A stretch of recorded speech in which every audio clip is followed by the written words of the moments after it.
my name is China Campagnolo. And I'm Kevin Geis. And this is an HKTV special report coming to you from the beautiful city of Atlanta, Georgia. Today, we will be diving into the technological and scientific advancements of this fine city.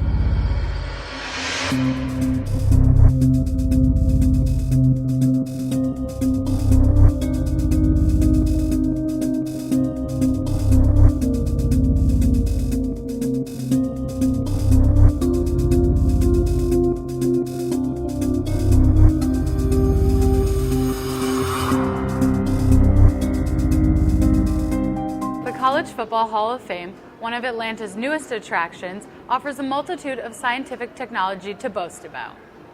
The College Football Hall of Fame is everything one would expect, but it also is a highly advanced interactive experience. Mike Bilbo, VP of Content and Production, gives insight into the science of the building. There's three distinct layers to the building. The first floor is the quad and the field, and those are really our big gathering spaces. So while you come in and you see the helmet wall and people really enjoy that, and it's a gathering space here in the quad. The second floor is a lot of the fun and interactivity. You're learning about the history of college football, but it's also a very interactive experience. The third floor is the reason we're all here. It's the Hall of Fame. The big thing that we have here is RFID technology, which is a radio frequency identification technology. And when you come in, each guest gets a credential, and inside that credential is a chip with a unique number. That unique number is then married to the guest as the guest comes through the building. So a guest comes in, gives us their name, gives us their favorite school, and then gives us their email address. As they go through the building, guests are greeted by their name and by the logo of their favorite school, which is a very engaging piece, which people seem to really, really like. And the content changes as you go through the building, depending on what your favorite team is. And then when you get home, you're able to see the videos that you created, the audio clips that you created, and memories of your visit. You're able to download those and then share them socially. And that really honors the greats of the game, plus the ability for us to tell the story about why football matters to a lot of people and why the leadership skills that you learn from football. The College Football Hall of Fame is filled with modern technology to give visitors a more interactive and first-hand experience while still including all of the entertainment of one of America's greatest sports. We wanted to make an experience that was different than any other Hall of Fames. You say the word Hall of Fames, and a lot of what comes to people's mind is a dusty old museum with busts and statues, and we wanted something that was different than that. So what the technology enables us to do is people engage with the building engages with them, and then with some of the technology we're able to take stuff and extend your visit. So the visit's not just the time you're in the building within the four walls, the visit's also when you get home and download your content and when you share it with your friends. The College Football Hall of Fame is the beginning of a new era for Hall of Fames everywhere. Now we will head to Centennial Olympic Park to learn more about the extensive science behind it. The engineers spearheaded the design to be an eco-friendly hub in the center of bustling Atlanta. We have 6 towers in the park, and we call them the Hermes Towers. And we built them. The park was actually the Olympic Festival. And these pillars welcomed people from all over the world into the Olympic Festival.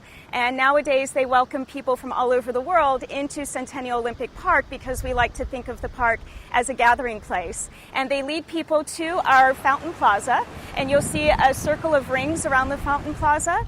Those represent the nations and the cities that hosted the Summer Olympics, from the implementation of the modern games, which started again in 1896, to the Centennial Olympic Games here in Atlanta in 1996. Keeping the history of the Olympics in mind, there were certain improvements that needed to be made in order to make the park what it is today.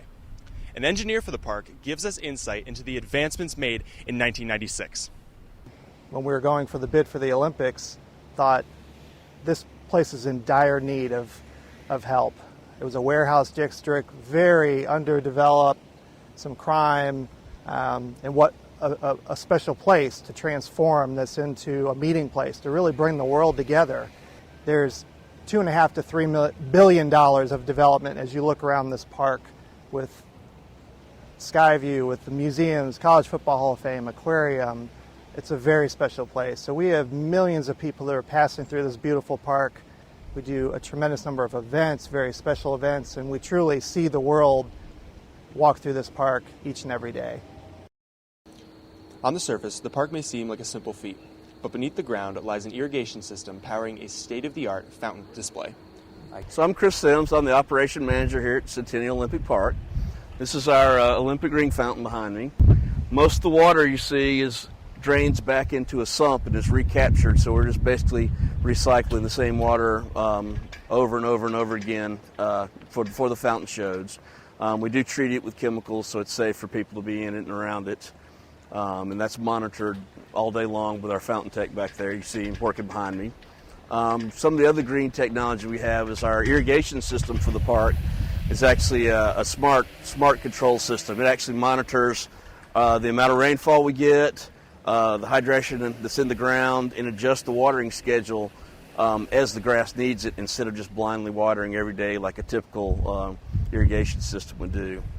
We're in the process of updating all our lighting here in the park to more energy efficient LED fixtures. So that's going to save us 2/3 of our power bill. Centennial Olympic Park was advanced for its day and continues to amaze all of its visitors with its science and beautiful architecture. That's all we have for this HKTV special report. Join us again next year as we take on sunny Anaheim, California. Have a great day, STN, and remember, stay classy.